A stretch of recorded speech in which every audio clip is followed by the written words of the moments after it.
안녕하세요. 화학의 날개를 달아주는 새빨간 화학의 한쌤입니다. 이번 시간에 배울 내용은 일단 지난 시간에 우리가 분자 간 상호작용에 대해서 배웠었죠. 그래서 그걸 이어서 액체에 대해서 한번 알아보도록 하겠습니다. 그 전에 지난 시간에 배웠던 내용들을 한번 복습을 해보면 일단은 분자 간 상호작용 중에서 첫 번째로 쌍극자 힘이 있었고요. 두 번째 분산력, 그리고 세 번째 가장 센 수소결합이 있었습니다. 쌍극자 힘은 한 분자의 쌍극자와 이웃한 분자의 쌍극자 사이에 작용하는 전정기적 인력이라고 했습니다.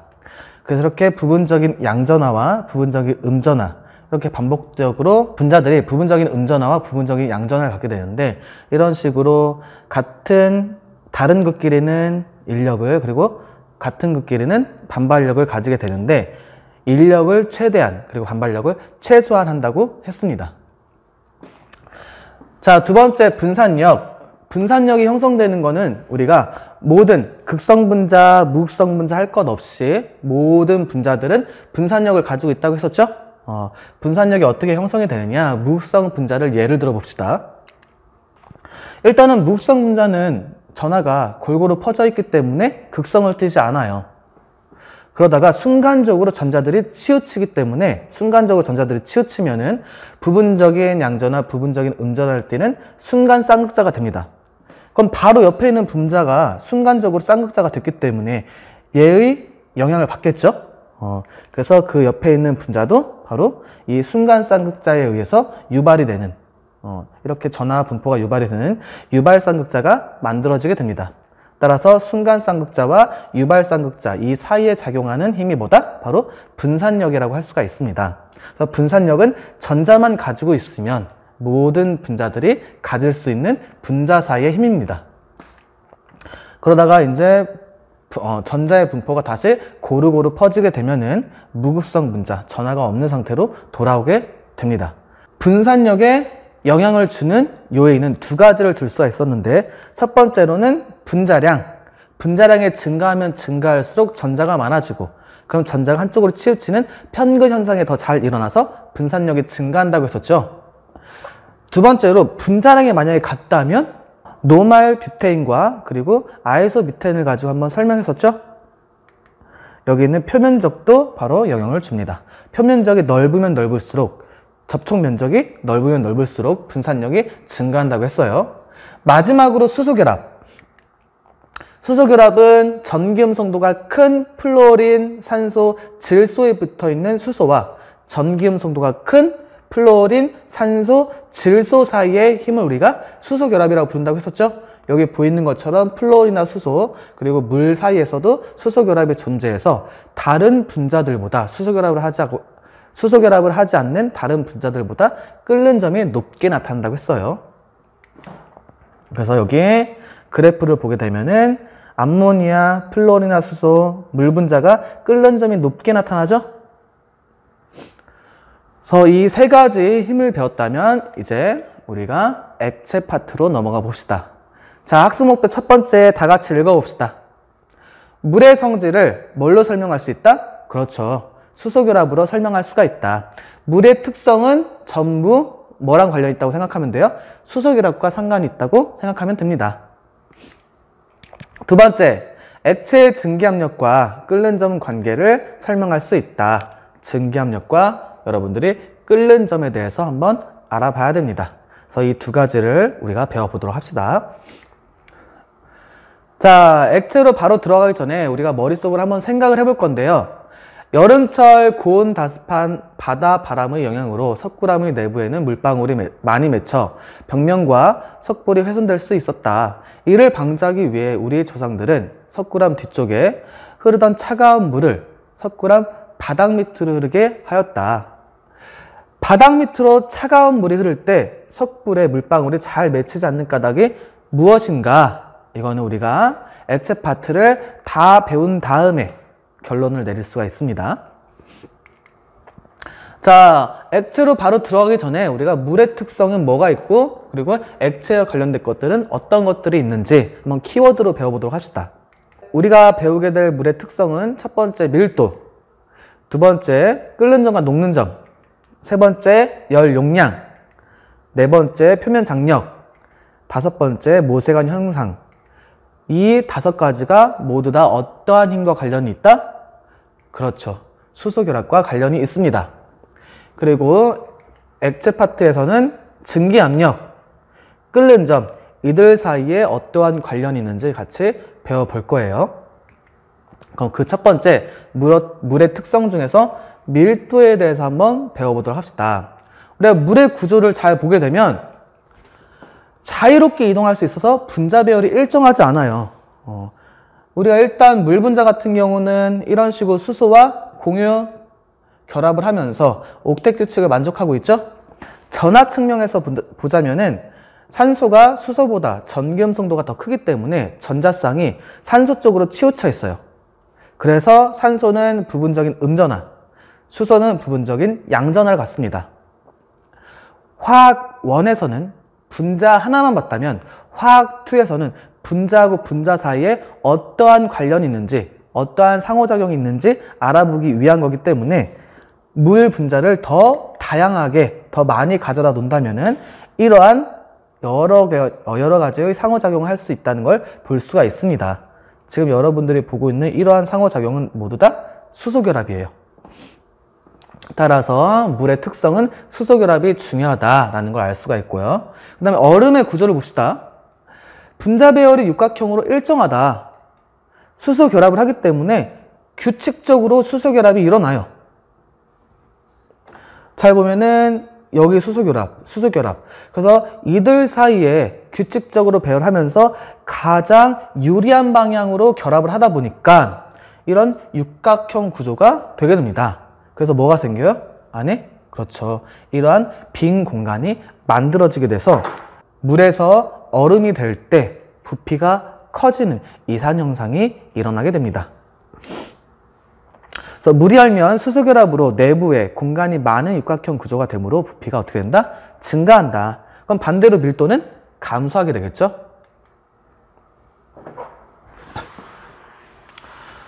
그래서 물과 물 이외의 액체를 한번 부피와 밀도를 확인해 보면 물 이외의 액체는 기체에서 고체로 될 때 부피가 점점 감소하는, 반대로 고체에서 액체로 될 때 부피가 점점 증가하는 경향성을 갖게 됩니다. 그럼 밀도는, 부피하고 밀도는 서로 반비례 관계가 있죠? 따라서 밀도는 기체에서 고체로 갔을 때 점점 커지는, 더 응축되는 그런 관계를 가져요. 하지만 물 같은 경우는 어떠한 특성을 가지고 있다고 했어요? 어떠한 결합을 한다? 그렇죠. 분자와 분자 사이의 힘이 바로 수소 결합을 한다고 했죠? 따라서 수증기가 가장 부피가 크지만 그 다음으로 부피가 큰 게 액체 상태가 아니라 고체 상태인 누구다? 얼음이다. 왜? 물에서 얼음이 될 때 육각 구조가 생기기 때문에 이렇게 빈 공간이 생겨요. 이런 빈 공간이 생기기 때문에 바로 더 부피가 증가하게 되는 겁니다. 그리고 얼음에서 물로 다시 녹을 때는 이 수소 결합이 무너지기 때문에 부피가 감소하게 돼요. 그렇다면 밀도는 어떻게 될까요? 밀도는 얘와 반대의 경향성을 보이겠죠? 밀도가 가장 작은 애는 바로 수증기, 부피가 가장 크기 때문에, 그리고 중간인 얼음, 그리고 물의 밀도가 가장 크게 됩니다. 우리가 얼음을 얼릴 때 여러분 냉장고에 페트병에 물을 넣어서 얼음을 얼려본 적 있을 거예요. 근데 페트병에 꽉 채워서 얼리게 되면 어떻게 되냐? 뚜껑이 퐁 하고 빠져나와요. 왜? 물에서 얼음으로 될 때 부피가 증가하기 때문에 꽉 채우게 되면은 얼음이 바깥으로 부피가 증가하느라고 빠져나오는데 바로 뚜껑 부분이 힘을 받으면서 뚜껑이 밀려 나오게 됩니다. 아니면은 땡땡하게 돼요. 그래서 여러분들이 페트병에다가 물을 꽉 채운 다음에 한번 냉동실에 얼려보세요. 페트병의 부피가 팽창하거나 뚜껑이 살짝 열리는 걸 볼 수가 있습니다. 그래서 이렇게 물 이외 액체와 물은 이러한 특이점을 가지고 있다. 자, 이 부분 매우 중요합니다.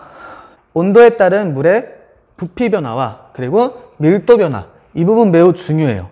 단계별로 선생님과 같이 한번 해석해 보도록 합시다. 해석 방향은 온도가 올라가는 쪽으로 한번 해석을 할 거예요. 첫 번째, 여기가 1단계예요. 마이너스 4도씨부터 0도씨로 갈 때 한번 과정을 볼게요. 이때는 열 팽창이 일어나요. 온도가 증가하기 때문에 이 상태에서는 우리가 얼음 상태죠? 이 상태는 얼음 상태예요. 그렇기 때문에 열 팽창이 일어납니다. 온도가 올라가면서. 그래서 얼음은 얼음이지만 이 분자하고 분자 사이의 거리가 어떻게 된다? 그렇죠. 물로 되는 건 아니고 팽창이 일어나게 됩니다. 그래서 부피는 증가하고 반대로 밀도는 어떻게 된다? 감소하게 돼요. 자, 두 번째, 여기 0도씨에서부터 봅시다. 0도씨에 갑자기 부피가 확 줄어들죠? 밀도는 확 증가하죠? 0도씨에서 뭐가 일어났기 때문에 그래요? 그렇죠. 0도씨에는 고체에서 액체로, 즉 얼음에서 물로 상태 변화가 일어납니다. 얼음에서 물로 상태 변화가 일어날 때 그 얼음의 육각형 구조가 무너지기 때문에 부피가 갑자기 확 줄어들게 돼요. 반대로 밀도는 육각형 구조가 무너지기 때문에 증가하게 됩니다. 자, 세 번째, 0도씨에서 4도씨로 갈 때 한번 해석을 해볼게요. 0도씨에서 4도씨로 갈 때 부피는 줄어들고 있죠? 그리고 0도씨에서 4도씨로 갈 때 부피가 증가하고 있어요. 이땐 두 가지를 생각해야 됩니다. 어떤 두 가지냐? 첫 번째는 열 팽창에 의한 부피 증가를 봐야 되고요. 왜? 온도가 올라가니까. 두 번째는 수소결합이 점점 무너지기 때문에 수소결합의 무너짐을 봐야 돼요. 그럼 수소결합이 무너지면 부피는 줄어들겠죠. 그럼 열 팽창에 의한 부피 증가와 수소결합 무너짐에 의한 부피 감소, 이 두 개를 고려해 줘야 됩니다. 그럼 따라서 부피가 감소한다는 것은 열 팽창으로 인해서 부피가 증가하는 것보다 수소결합이 무너짐에 의해서 부피가 감소하는 게 더 큰 영향을 준다는 걸 의미하겠죠? 그래서 둘 다 열 팽창에 의한 부피 증가와 수소결합 무너짐에 의한 부피 감소가 둘 다 일어나지만 여기 있는 수소결합 무너짐에 의한 부피 감소가 더 큰 영향을 끼치게 됩니다. 그래서 부피는 줄어들고 몇 도씨까지? 4도씨까지. 그리고 4도씨까지 밀도는 올라가게 됩니다. 자, 4도씨 부근을 봅시다. 부피가 제일 작은 쪽이죠? 그래서 우리가 이 부분을 뭐라고 부르냐면은 최고 밀도라고 불러요. 밀도가 제일 높은 부분. 밀도가 제일 높다라고 생각해주면 돼요.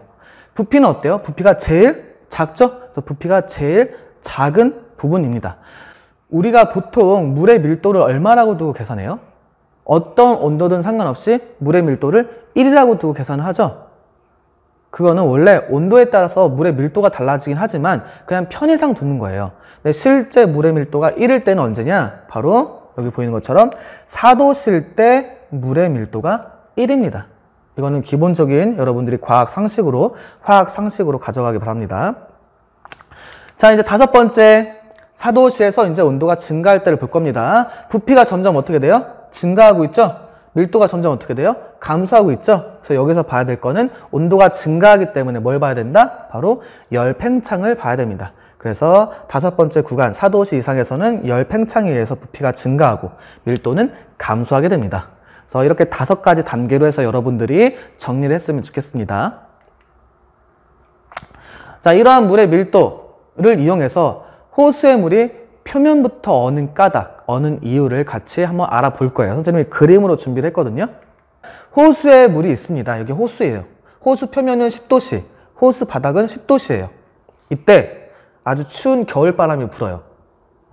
바람이 막 부니까 호수 표면부터 온도가 낮아지기 시작하겠죠? 그래서 호수 표면은 6도씨, 그래서 호수 바닥은 여전히 10도씨. 짧은 순간에. 따라서 호수 표면은 6도씨, 그 다음에 호수 바닥은 10도씨인데 6도씨 물과 10도씨 물을 여러분들이 그 전에 있던 그래프를 잘 보면은 누가 더 밀도가 크냐? 6도씨 물의 밀도가 더 크고 10도씨 물의 밀도가 더 작습니다. 따라서 밀도가 큰 6도씨 물은 바닥으로 내려오고 밀도가 작은 10도씨 물은 위로 올라가요. 무슨 현상이 일어난다? 대류 현상이 일어난다.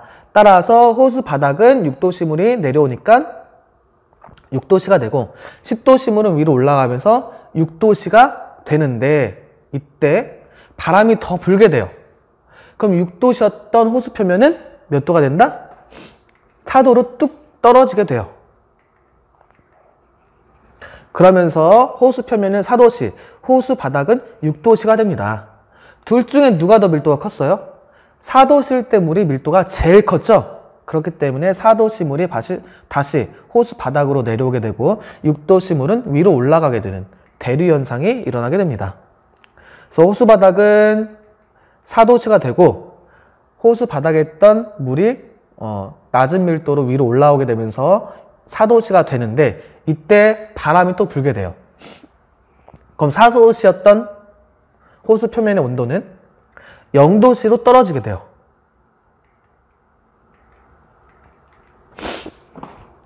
자, 0도씨와 4도씨 둘 중에 누가 더 밀도가 커요? 4도씨 물의 밀도가 더 크죠? 0도씨보다. 그럼 대류 현상이 일어날 수 있다, 없다? 그렇죠. 대류 현상이 일어날 수가 없습니다. 그럼 여전히 호수 바닥은 4도씨, 호수 표면은 0도씨를 유지하게 되겠죠.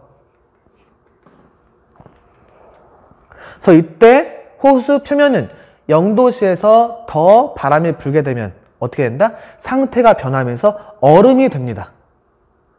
따라서 호수 바닥이 어는 게 아니라 어디부터 얼기 시작한다? 그렇죠. 물의 밀도가 4도씨일 때가 제일 높기 때문에 표면의 0도씨인 요 호수 표면부터 얼기 시작합니다.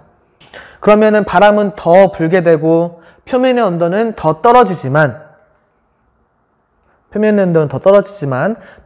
호수 바닥의 온도는 더 떨어지게 된다, 안 된다? 그렇죠. 더 떨어지지 않고 4도씨를 유지하게 됩니다. 그러면서 이 얼음 근처의 온도가 뚝뚝뚝뚝 떨어지면서 겉에부터 속으로 얼게 되는 겁니다. 알겠죠? 그래서 호수의 물이 표면부터 어는 까닭은 뭐 때문에 그렇다? 4도씨일 때 물의 밀도가 가장 크기 때문에 그렇습니다. 그리고 이러한 현상은 왜 그렇다? 그렇죠. 물이 수소결합을 하기 때문에 이러한 특징을 갖게 되는 거겠죠? 자, 그 다음 물의 특징인 녹는 점과 끓는 점에 대해서 알아보도록 하겠습니다. 녹는 점과 끓는 점이 대체적으로 물은 어떻다? 다른 분자에 비해서 높습니다. 그 이유는 뭐 때문에? 그렇죠. 수소결합 때문에 그렇죠.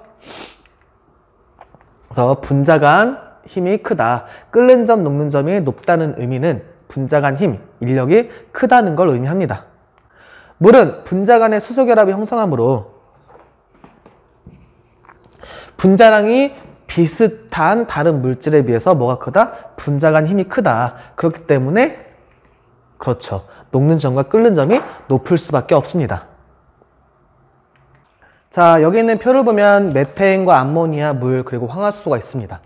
한번 해석을 해볼 텐데요. 일단 물 같은 경우는 분자량이 비슷한 다른 암모니아나 메테인에 비해서 끓는 점과 녹는 점이 어떻다? 매우 높다는 걸 확인할 수 있겠죠? 그래서 이런 경우는 뭐 때문에? 바로 수소결합 때문에 그렇습니다.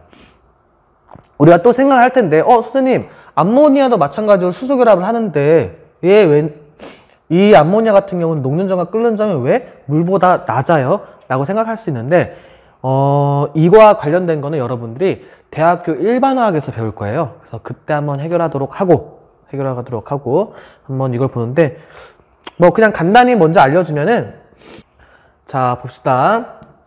암모니아는 여기 비공유전자쌍이 한 쌍, 그리고 수소와 공유전자쌍이 세 쌍. 물 분자는 수소와 공유전자쌍 두 쌍, 그리고 비공유전자쌍이 두 쌍이 있습니다. 여기 있는 이 비공유전자쌍은 수소결합에서 어떤 역할을 하느냐? 수소와 결합하는 역할을 해요. 수소와 결합한다기보다는 수소결합을 하는 역할을 합니다. 여기 뒤에 있는 수소는 어떤 역할을 하느냐? 다른 질소라든지 플로린, 산소와 수소결합을 하는 역할을 합니다. 근데 여기 개수를 한번 보세요. 수소와 수소결합하는 거는 하나. 다른 전기음성과 큰 질소, 산소, 플로린과 수소결합하는 거는 3개. 여기는 물 같은 경우는 두 개, 두 개. 어느 게 더 다양하게 더 많이 수소결합을 할 수 있을 것 같아요? 그렇죠. 공평하게 수소결합을 더 많이 할 수 있는 거는 바로 물입니다. 그렇기 때문에 물이 수소결합을 더 많이 해서 녹는 점과 끓는 점이 누구보다 암모니아보다 월등하게 높게 됩니다. 그리고 물과 황화수소를 볼 겁니다. 물과 황화수소도 마찬가지로 누가 더 분자량이 커요? 분자량은 황화수소가 크지만 물은 수소결합을 하고 있기 때문에 황화수소보다 녹는 점과 끓는 점이 월등하게 높다는 것을 우리가 확인할 수 있어요. 그래서 물의 녹는 점과 끓는 점도 마찬가지로 뭐 때문에? 수소결합 때문에 나타나는 현상이다.